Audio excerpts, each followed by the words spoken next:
Assalamualaikum warahmatullahi wabarakatuh.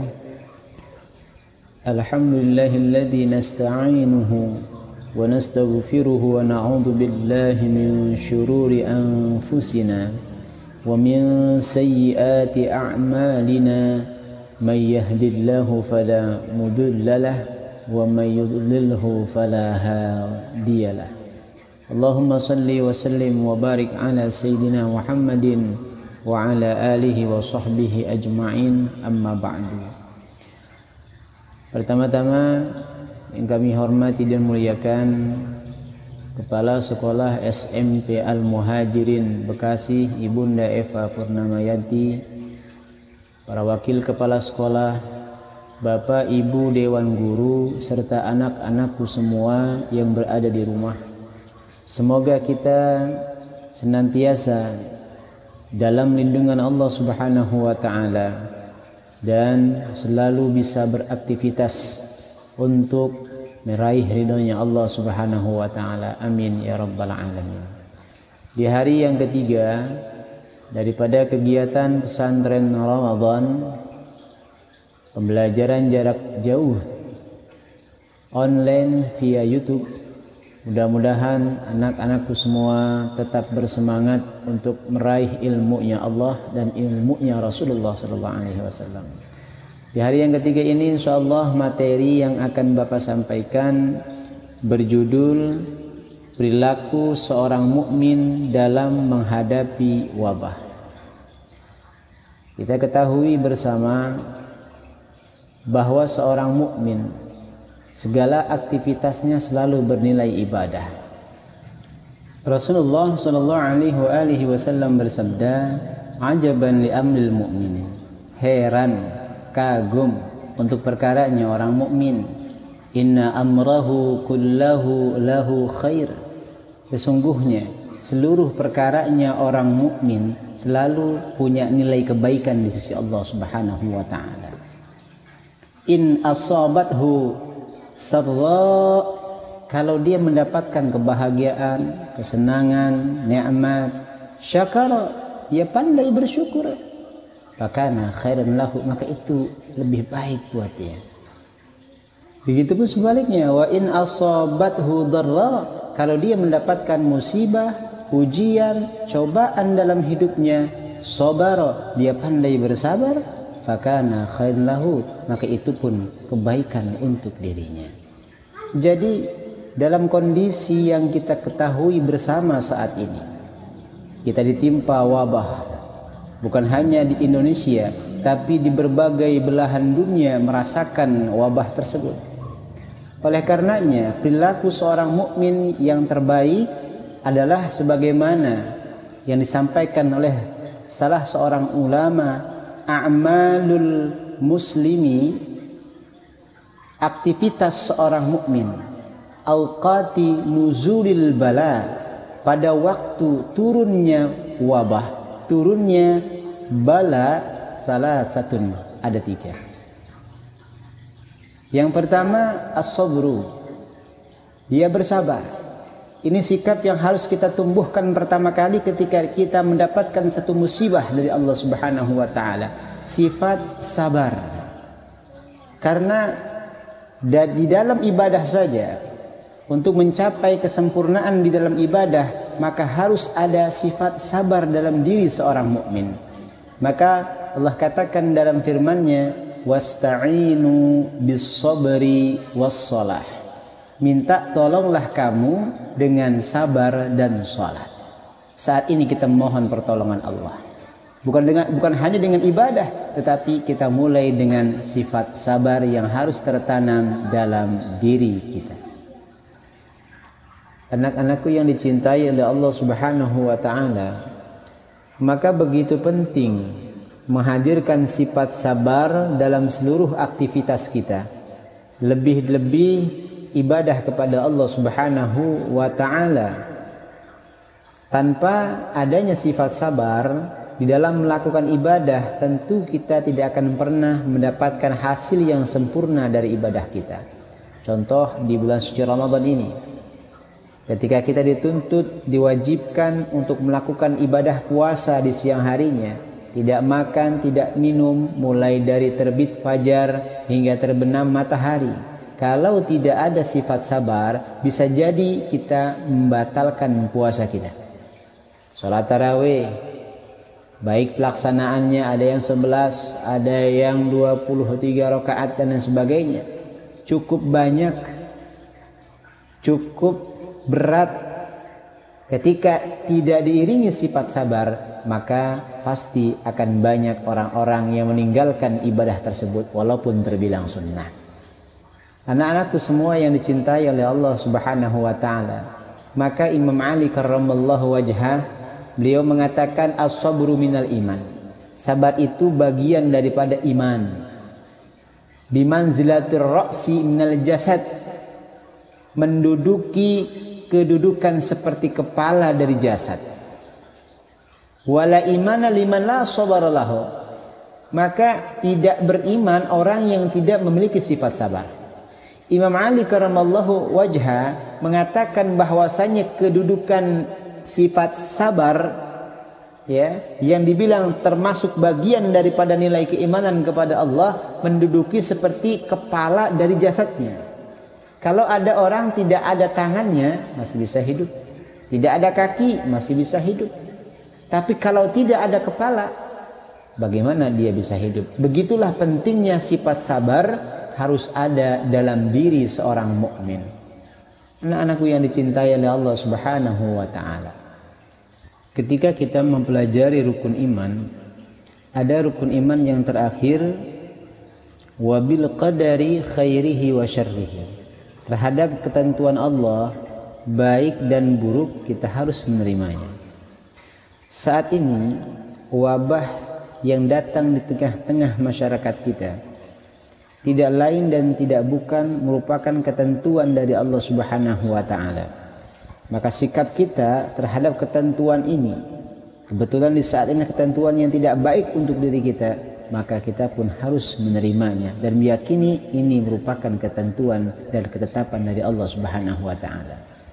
Dalam hadis qudsi Allah Subhanahu wa taala berfirman, "Man lam yarda bi qada'i wa lam yasbir 'ala bala'i falyaltamis rabban siwaya." Orang yang tidak ridha dengan ketentuanku, tidak bersabar atas musibah dariku, maka hendaknya dia cari Tuhan selain aku. Pada hakikatnya, ketika Allah Subhanahu wa taala menurunkan musibah atau wabah yang kita rasakan pada saat ini, tidak lain dan tidak bukan karena Allah sayang kepada kita. Allah cinta kepada kita. Rasulullah mengatakan, "Innallaha idza ahabba qauman." Sesungguhnya Allah Subhanahu wa taala apabila Allah mencintai suatu kaum, masyarakat, satu negeri, satu bangsa, ibtalahum, Allah akan menguji mereka. Ketika kerusakan terjadi di permukaan bumi, di daratan, di lautan, semua itu adalah sebab ulah manusia sendiri. Lalu Allah datangkan musibah, Allah datangkan wabah. Tujuannya liyudhiqahum ba'dalladzi 'amilu, agar mereka merasakan sebagian apa yang mereka lakukan, dan tujuan akhirnya la'allahum yarji'un, agar kita kembali kepada Allah Subhanahu wa taala. Anak-anakku yang dicintai oleh Allah, dalam posisi yang seperti ini, kondisi di mana masyarakat mengalami satu ujian, yakni wabah yang tersebar di seluruh penjuru dunia, dan kita pun merasakannya, banyak hal-hal yang seolah-olah menyatakan diri kita tidak ridho dengan ketetapan Allah. Padahal kita sudah diajarkan 6 rukun iman. Salah satunya wabil qadari khairihi wa syarrihi. Terhadap ketentuan Allah kita harus menerima khairihi wa syarrihi, baik ketentuan yang memang menyenangkan untuk kita atau ketentuan yang tidak mengenakan untuk kita. Harus kita terima. Lalu bagaimana kita tahu kalau kita termasuk hamba yang tidak ridho dengan ketetapan Allah?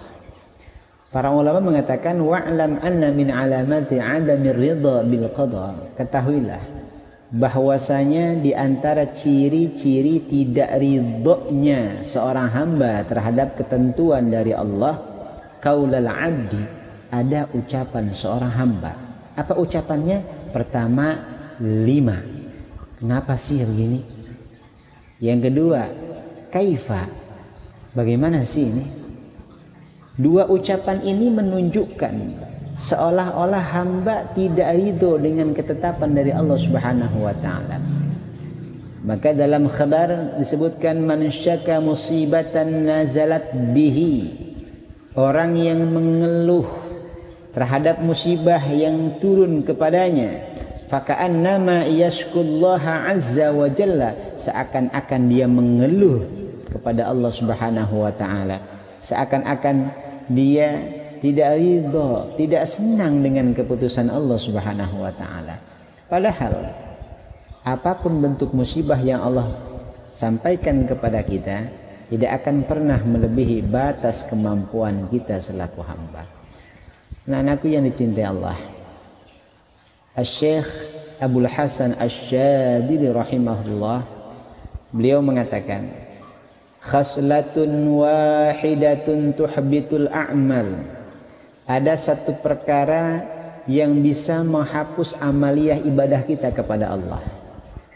Wala yantabihu laha katsirun minan nas, dan banyak yang tidak memperhatikan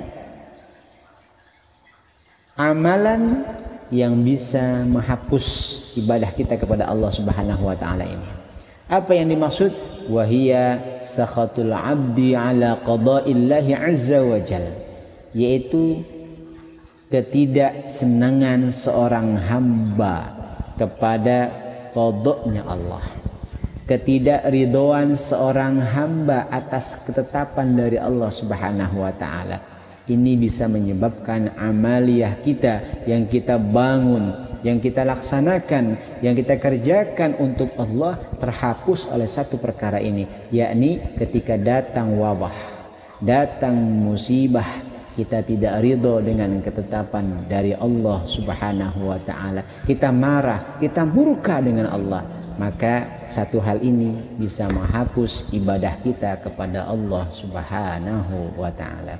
Anak-anakku yang dicintai oleh Allah Subhanahu wa taala. Lalu apa solusi yang Allah berikan ketika kita mendapatkan musibah?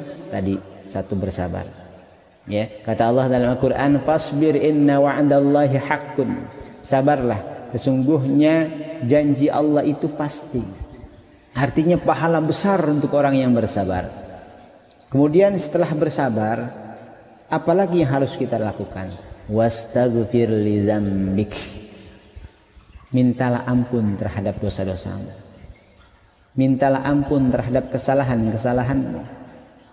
Jangan sampai kita menjadi orang yang sombong di hadapan Allah, tidak mau memohon ampun atas kesalahan. Kita manusia, mahalul khata' wan nisyan, tempatnya salah dan lupa. Maka sebaik-baiknya seorang hamba bukan hamba yang tidak pernah berbuat salah, tetapi hamba yang ketika dia berbuat salah, dia cepat bersegera memohon ampunan kepada Allah Subhanahu wa taala. Kemudian setelah kita minta ampun kepada Allah, wasabbih bihamdi rabbika bil 'ashyi wal ibkar. Banyaklah kita bertasbih kepada Allah. Banyaklah kita selalu membasahi lisan ini dengan kalimat-kalimat thayyibah, sehingga dengan kalimat thayyibah yang selalu terpancar dari lisan kita, insya Allah akan meredam segala macam bentuk kemurkaan Allah Subhanahu wa taala kepada kita. Anak-anakku yang dicintai oleh Allah Subhanahu wa taala, disinilah kenapa kita disuruh beristighfar kepada Allah.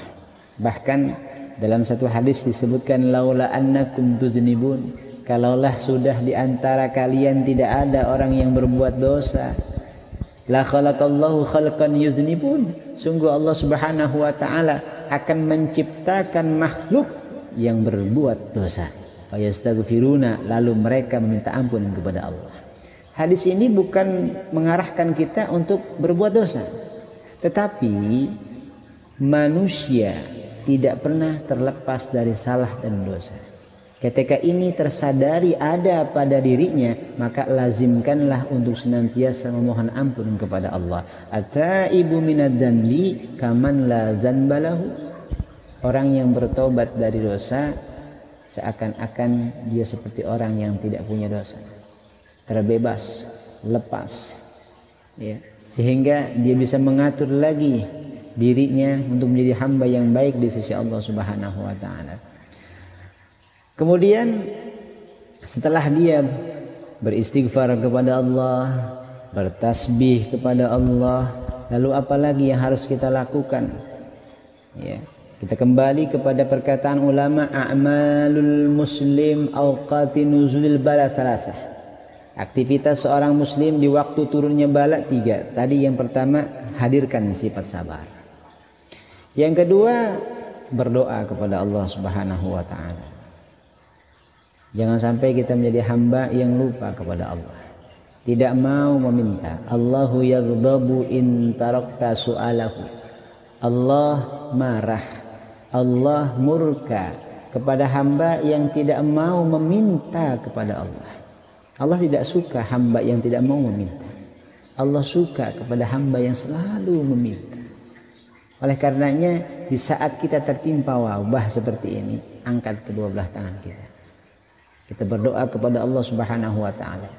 Allahumma adfa'anna al-ghala wal bala wal waba wal fahsya wal munkara was-suyuf al-mukhtalifata wasyada'id wal mihan ma zahara minha wa ma batan min baladina hada Indonesia khassah wa min buldanil muslimina 'ammah innaka ala kulli syai'in qadir. Minta sama Allah Subhanahu wa taala agar negeri Indonesia ini terlepas daripada wabah tersebut. Anak-anakku yang dicintai oleh Allah Subhanahu wa taala, berdoa ini dikatakan ad-du'a mukhul ibadah. Doa itu sumsumnya ibadah. Ad-du'a silahul mu'min. Doa itu senjatanya orang mukmin. Di saat kita menghadapi sesuatu yang begitu mengkhawatirkan diri kita, sesuatu yang begitu menakutkan untuk diri kita. Banyak orang yang meninggal karena wabah ini, bukan hanya di negeri kita, bahkan di negara-negara luar begitu banyak orang yang meninggal akibat wabah ini. Maka kekhawatiran ini harusnya menjadikan kita lebih dekat lagi kepada Allah Subhanahu wa taala. Maka haturkan doa kepada Allah. Ya. Ini bagian dari ketetapan Allah, bagian dari qadarnya Allah Subhanahu wa taala. Cara kita untuk menolak qadar yang buruk ini, la yuraddul qada illa bid-du'a. Tidak ada yang bisa menolak ketetapan Allah Subhanahu wa taala kecuali dengan berdoa kepada Allah. Ya Allah, semoga bangsa kita, bangsa Indonesia ini Engkau bebaskan daripada bala, musibah dan wabah ini. Ya, kami menginginkan kondisi seperti sedia kala. Ya Allah, kuatkan iman kami, kuatkan diri kami dalam menghadapi musibah ini. Jangan sampai kami menjadi orang-orang yang mengeluh kepadamu, seolah-olah kami tidak ridho dengan keputusan-Mu. Angkat tangan berdoa kepada Allah Subhanahu wa ta'ala agar musibah ini cepat-cepat diangkat oleh Allah, agar wabah ini cepat-cepat dihilangkan oleh Allah Subhanahu wa ta'ala. Anak-anakku yang dicintai Allah, berdoa adalah bagian yang harus kita kerjakan ketika datang wabah.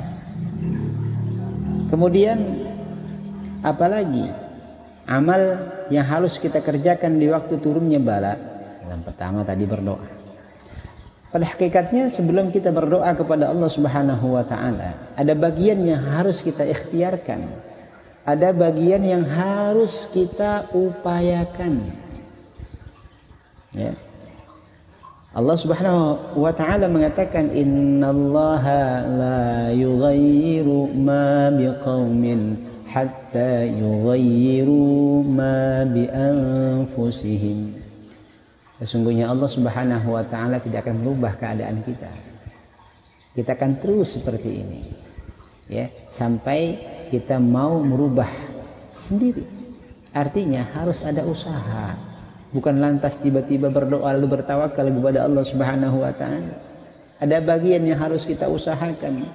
Maka ketika himbauan pemerintah kepada kita semua untuk tidak berkumpul, ya, menjaga jarak, ya, tetap di rumah, tidak lain dan tidak bukan itu merupakan ikhtiar, usaha agar kita selamat daripada musibah ini, agar kita selamat daripada wabah ini.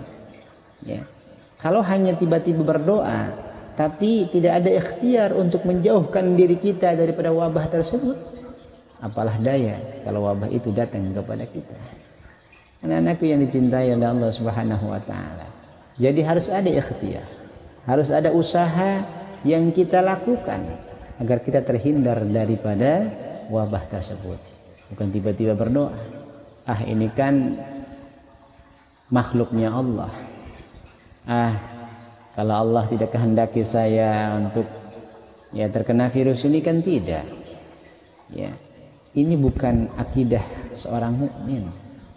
Ya, akidah yang benar bagi seorang mukmin adalah adanya bagian ikhtiar yang harus dia lakukan, adanya bagian usaha yang tidak boleh dia tinggalkan agar terselamat daripada wabah ini.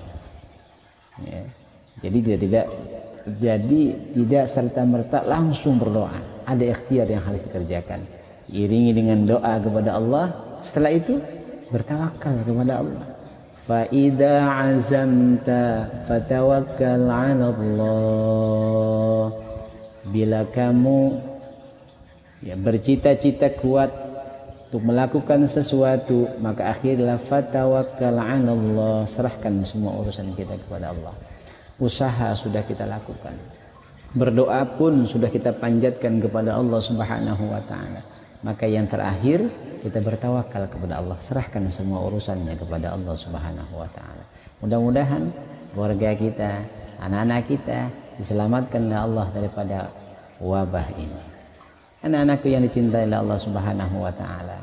Yang ketiga yang harus kita lakukan di saat turunnya bala adalah bersyukur kepada Allah Subhanahu wa taala. Bersyukur bukan hanya ketika kita mendapatkan nikmat. Ya, bersyukur bukan hanya ketika kita mendapatkan bagian yang menyenangkan untuk diri kita. Tapi ada bagian bersyukur karena kita dijauhkan dari sesuatu yang tidak kita inginkan. Mudah-mudahan setelah wabah ini pergi dan kita dalam keadaan sehat walafiat, maka panjatkan syukur kepada Allah Subhanahu wa taala. Ucapkan alhamdulillah. Ucapan alhamdulillah itu luar biasa. Ya, ucapan alhamdulillah itu masya Allah sangat luar biasa ketika diucapkan dari lisan seorang hamba kepada Tuhannya. Ya, dalam satu sabda Rasulullah SAW mengatakan, ma an'amallahu ala abdin ni'matan. Allah Subhanahu wa taala tidak memberikan satu nikmat kepada seorang hamba faqala alhamdulillah, lalu dia ucapkan alhamdulillah, faqad adda syukraha, maka sungguh dia sudah menunaikan syukur kepada Allah. Alhamdulillah menjadi sebuah bagian syukur hamba kepada Allah. Kalau hamba sudah mengucapkan alhamdulillah, berarti dia sudah menunaikan syukur kepada Allah Subhanahu wa taala. Wa in qalaha as-saniyah, bahkan kalau diucapkan alhamdulillah yang kedua kali, jaddadallahu sawabahu, Allah perbaharui pahalanya, Allah berikan pahala. Wa in qalaha as-salisah, bahkan kalau diucapkan sampai 3 kali alhamdulillah, Allah ampunkan dosa-dosanya. Itulah makna alhamdulillah yang kita ucapkan ketika kita mendapatkan nikmat. Bukan hanya mendapatkan nikmat, tapi ketika kita terhindar dari mara bahaya, wabah, musibah, maka itu pun bagian yang masuk dalam kategori syukur kepada Allah Subhanahu wa taala. Syukur harus dipahami agar kita tidak salah agar kita menjadi orang-orang yang benar memang bersyukur kepada Allah. Ya. Syukur memiliki 3 bagian. Pertama ada syukur qalbi, syukur hati. Ya, apa sih syukur hati? Al-ilmu wal i'tiraf anna jami'an ni'ami min fadlillah. Kita tahu, kita akui bahwasanya semua nikmat berasal dari Allah.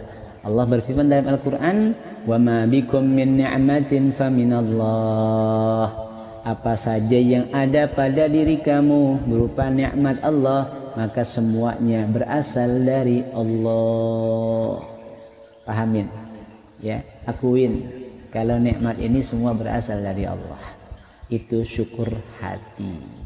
Yang kedua syukur lisan. Syukur lisan apa? Al-iksaru minas sana 'ala Allah. Memperbanyak memuji Allah. Tadi kita ucapkan banyak-banyak alhamdulillah. Ucapkan kalimat-kalimat thayyibah kepada Allah Subhanahu wa taala. Dan yang ketiga, syukur arkan. Syukur dengan anggota badan. Dengan hati sudah pengakuan. Dengan lisan pun sudah diucapkan alhamdulillah. Kemudian apa lagi? Syukrul arkan, syukur dengan seluruh anggota badan kita. Kita bersyukur dengan seluruh anggota badan kita. Tangannya mampu melakukan yang baik, kakinya mampu melangkah ke tempat yang baik, matanya mampu melihat yang baik, mulutnya mampu berkata-kata yang baik. Inilah bukti kalau benar-benar mereka termasuk orang yang bersyukur kepada Allah. Ketika hatinya mengakui semua nikmat dari Allah, lisannya mengucapkan alhamdulillah, maka anggota tubuhnya menyempurnakan syukur tersebut. Dengan cara apa? Dengan cara seluruh anggota badan ini diajak untuk taat kepada Allah Subhanahu wa taala. Anak-anakku yang dicintai Allah, mungkin demikian materi yang bisa Bapak sampaikan pada kesempatan pagi hari ini. Mudah-mudahan bisa difahami, bisa dimengerti, dan mudah-mudahan ilmu ini bisa diambil hikmah, diambil manfaat, sehingga yang kamu dengar bukan hanya masuk ke telinga kanan keluar telinga kiri, tapi mampu meresap ke dalam hati kita semua. Terima kasih atas segala perhatian, mohon maaf atas segala kekurangan. Hadanallahu wa iyyakum ajma'in. Assalamualaikum warahmatullahi wabarakatuh.